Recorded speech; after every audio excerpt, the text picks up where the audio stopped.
रास्ते में एक घना जंगल आया, जहां दरख्तों का साया और ठंडी हवा उन्हें नींद की तरफ खींचने लगी। वो सब थके हुए थे, इसलिए एक बड़े दरख्त के नीचे लेटकर सो गए।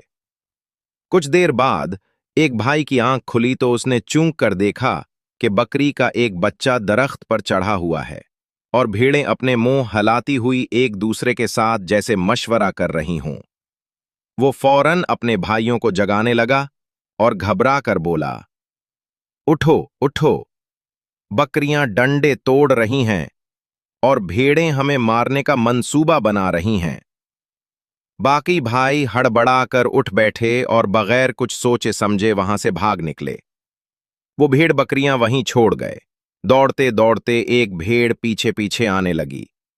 एक भाई ने पीछे मुड़कर देखा, पत्थर उठाया और उस पर दे मारा। एक को तो मार दिया, बाकी